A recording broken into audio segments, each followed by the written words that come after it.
Lent, a time to renew. Palm Sunday, Passion Sunday. Opening prayer. Almighty Father, this is the day we proclaim Christ our King. By living in Him, we honor you. Amen. Bible readings. Isaiah chapter 50 verses 4 to 7. The sovereign Lord has given me a well instructed tongue to know the word that sustains the weary. He wakens me morning by morning. He wakens my ear to listen like one being instructed.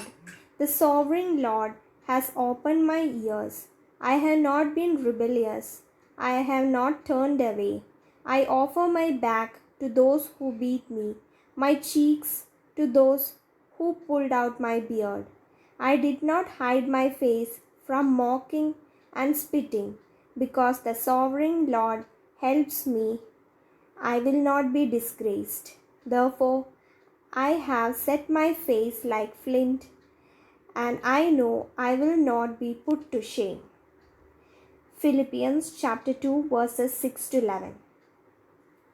Who, being in very nature God, did not consider equality with God something to be used to his own advantage. Rather, he made himself nothing by taking the very nature of a servant, being made in human likeness. And being found in appearance as a man, he humbled himself by becoming obedient to death, even death on a cross. Therefore God exalted him to the highest place and gave him the name that is above every name, that at the name of Jesus every knee should bow in the heaven and on earth, under the earth, and every tongue acknowledge that Jesus Christ is Lord, to the glory of God the Father. Matthew chapter 26 verses 14 to 27 verses 16. Judas agrees to betray Jesus. Then one of the 12, the one called Judas Iscariot, went to the chief priests and asked, "What are you willing to give me if I deliver him over to you?" So they counted out for him 30 pieces of silver.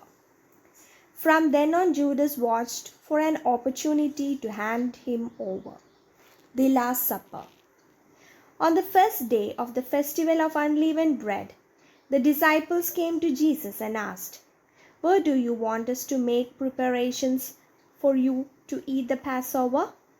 He replied, "Go into the city to a certain man and tell him, 'The teacher says, my appointed time is near.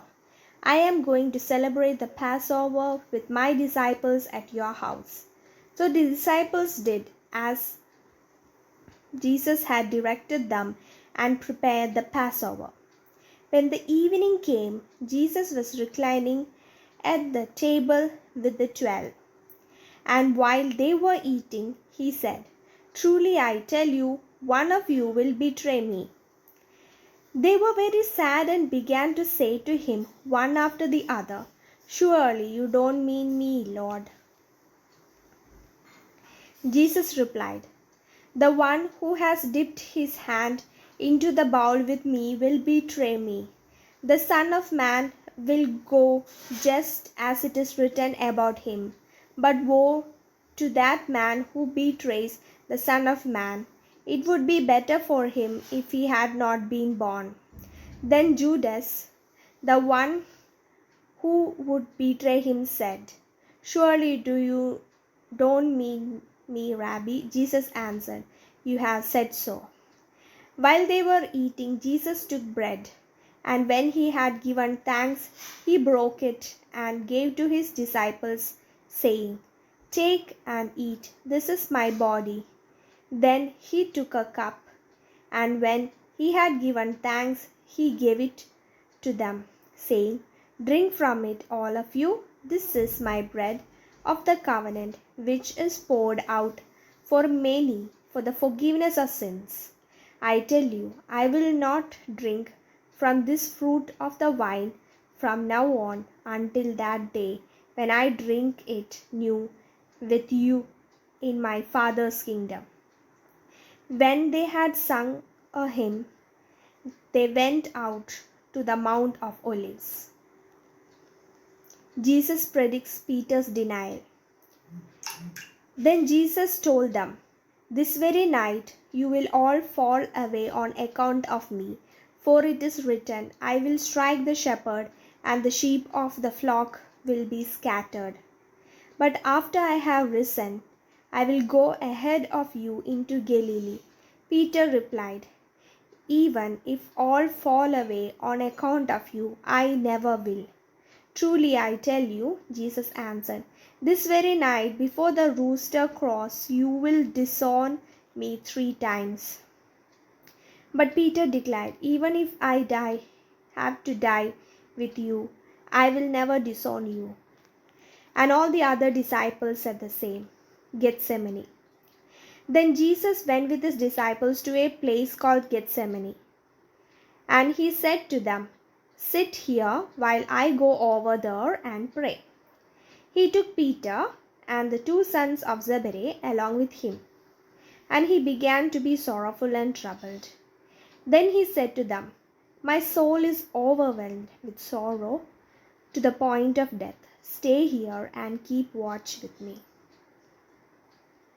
Going little further, he fell with his face to the ground and prayed, "My Father, if it is possible, may this cup be taken from me, yet not as I will, but as you will."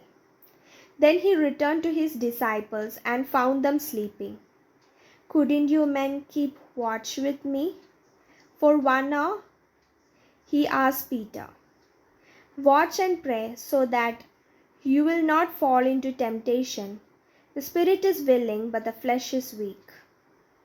He went away a second time and prayed, "My Father, if it is not possible for this cup to be taken away unless I drink, may your will be done." When he came back again, found them sleeping because their eyes were heavy.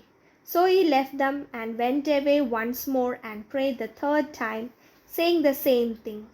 Then he returned to the disciples and said to them, "Are you still sleeping and resting? Look, the hour has come, and the Son of Man is delivered into the hands of sinners. Rise, let us go. Here comes my betrayer." Jesus arrested. While he was still speaking, Judas, one of the 12, arrived. With him was a large crowd armed with swords and clubs, sent from the chief priests and the elders of the people. Now the betrayer had arranged a signal with them. "The one I kiss is the man. Arrest him." Going at once to Jesus, Judas said, "Greetings, Rabbi," and kissed him. Jesus replied, "Do what you came for, friend." Then the men stepped forward, seized Jesus, and arrested him. With that, one of Jesus' companions reached for his sword, drew it out, and struck the servant of the high priest, cutting off his ear. "Put your sword back into its place," Jesus said to him, "for all who draw the sword will die by the sword. Do you think I cannot call on my Father, and he will at once put at my disposal more than 12 legions of angels? But how then would the scriptures be fulfilled that say it must happen in this way?"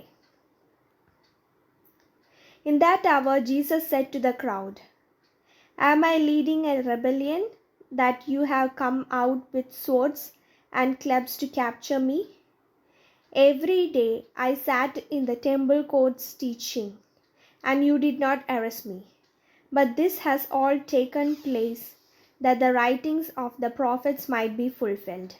Then all the disciples deserted him and fled. Jesus before Sanhedrin. Those who had arrested Jesus took him to Caiaphas, the high priest, where the teachers of the law and the elders had assembled. But Peter followed him at a distance right up to the courtyard of the high priest. He entered and sat down with the guards to see the outcome. The chief priests and the whole Sanhedrin were looking for false evidence against Jesus so that they could put him to death. But they did not find any, though many false witnesses came forward. Finally, two came forward and declared, "This fellow said, I am able to destroy the temple of God and rebuild it in 3 days." Then the high priest stood up and said to Jesus, "Are you not going to answer? What is this testimony that these men are bringing against you?" But Jesus remained silent. The high priest said to him, "I will charge you under oath by the living God. Tell us if you are the Messiah, the Son of God." "You have said so," Jesus replied. "But I say to all of you, from now on you will see the Son of Man sitting at the right hand of the Mighty One and coming on the clouds of heaven." Then the high priest tore his clothes and said, "He had spoken blasphemy. Why do we need any more witnesses? Look, now you have heard the blasphemy. What do you think?" "He is worthy of death," they answered. Then they spit in his face and struck him with their fists. Others slapped him and said, "Prophesy to us, Messiah, who hit you?" Peter disowns Jesus. Now Peter was sitting out in the courtyard, and the servant girl came to him. "You also were with Jesus of Galilee," she said. But he denied it before them all. "I don't know what you're talking about," he said. Then he went out to the gateway, where another servant girl saw him and said to the people, "This fellow was with Jesus of Nazareth." He denied it again with an oath, "I don't know the man." After a little while, those standing there went up to Peter and said, "Surely you are one of them. Your accent gives you away." Then he began to call down curses, and he swore to them, "I don't know the man." Immediately a rooster crowed. Then Peter remembered the word Jesus had spoken, "Before the rooster crows, you will disown me 3 times." And he went outside and wept bitterly. Judas hangs himself. Early in the morning, all the chief priests and the elders of the people made their plans how to have Jesus executed. So they bound him, led him away, and handed him over to Pilate the governor. When Judas, who had betrayed him, saw that Jesus was condemned, he was seized with remorse and returned the 30 pieces of silver to the chief priests and the elders. "I have sinned," he said, "for I have betrayed innocent blood." "What is that to us?" they replied. "That's your responsibility." So Judas threw the money into the temple and left. Then he went away and hanged himself. The chief priests picked up the coins and said, "It is against the law to put this into the treasury, since it is blood money." So they decided to use the money to buy the potter's field as a burial place for foreigners. That is why it has been called the field of blood to this day. Then what was spoken by Jeremiah the prophet was fulfilled. They took the 30 pieces of silver, the price set on him by the people of Israel, and they used them to buy the potter's field as the Lord commanded me. Jesus before Pilate. Meanwhile, Jesus stood before the governor, and the governor asked him, "Are you the king of Jews?" "You have said so," Jesus replied. When he was accused by the chief priests and the elders, he gave no answer. Then Pilate asked, "Don't you hear the testimony they are bringing against you?" But Jesus made no reply, not even a single charge, to the amazement of the governor.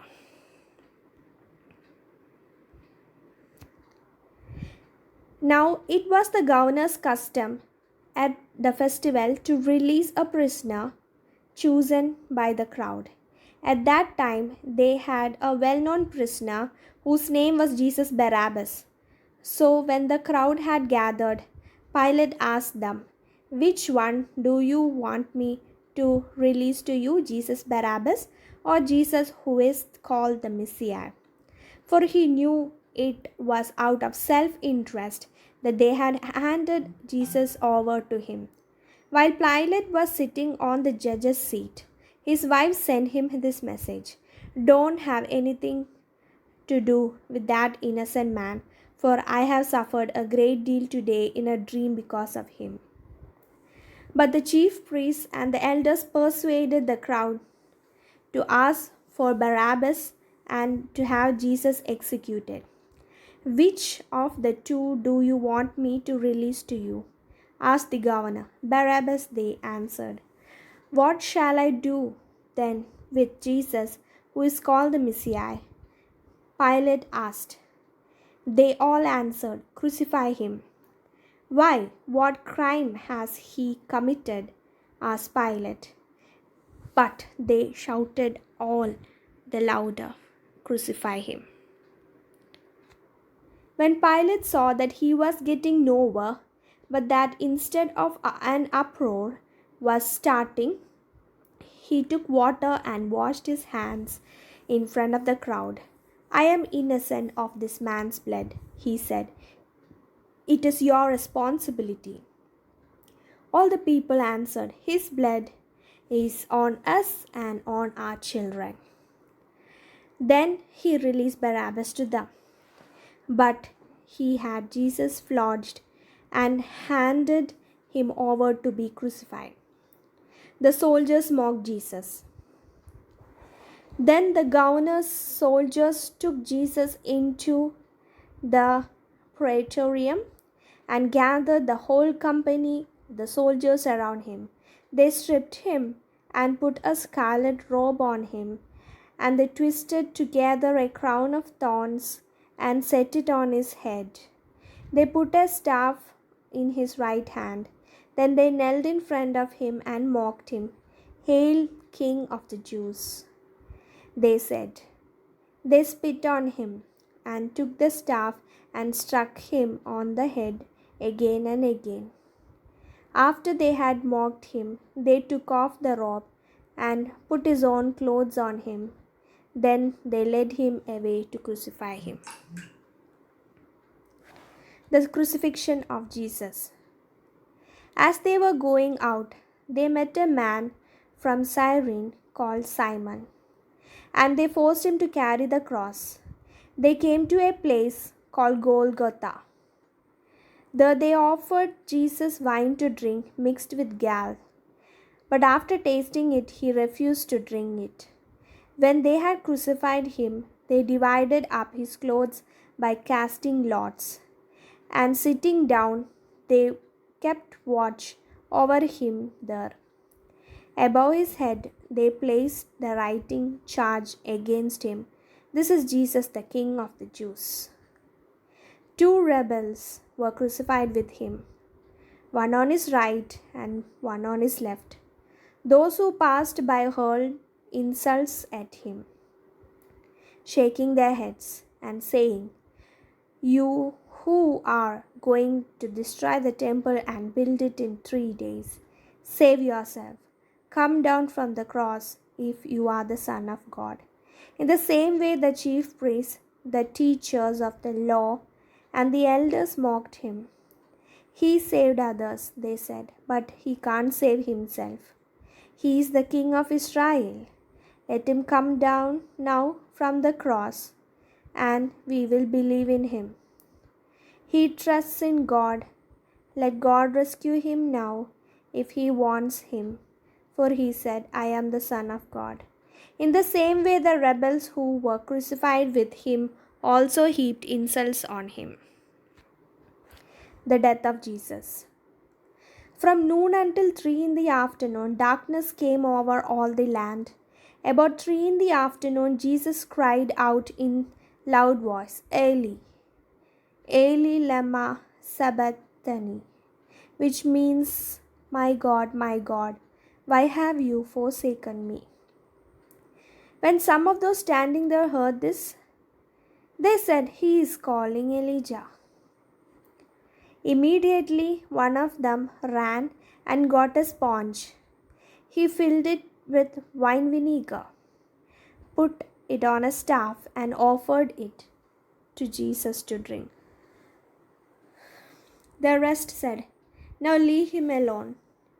Let's see if Elijah comes to save him." And when Jesus had cried out again in a loud voice, he gave up his spirit. At that moment, the curtain of the temple was torn in two from top to bottom. The earth shook, the rocks split, and the tombs broke open.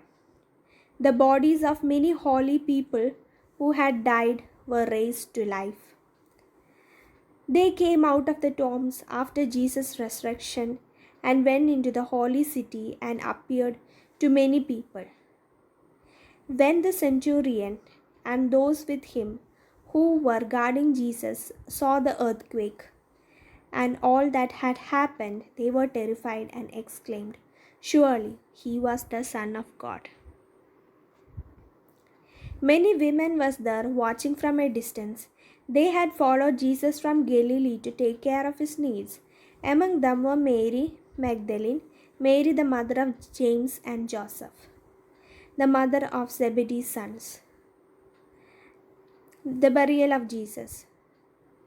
As evening approached, there came a rich man from Arimathea named Joseph, who had himself become a disciple of Jesus. Going to Pilate, he asked for Jesus' body, and Pilate ordered that it to be given to him. Joseph took the body, wrapped it in a clean linen cloth, and placed it in his own new tomb that he had cut out of the rock. He rolled a big stone in front of the entrance of the tomb and went away. Mary Magdalene and the other Mary were sitting there opposite the tomb.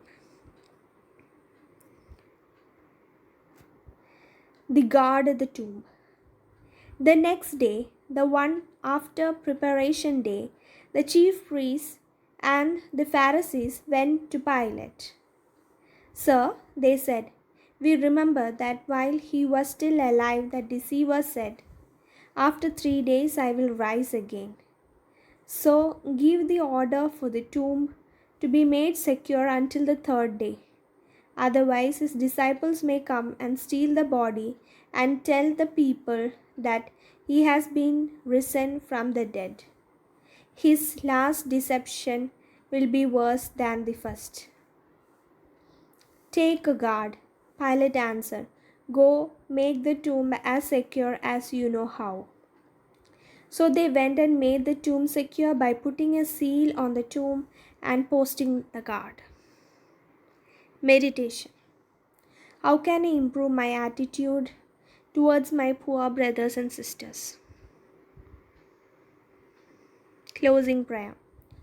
Lord, may I find in the resurrection of your Son the path to salvation. Amen.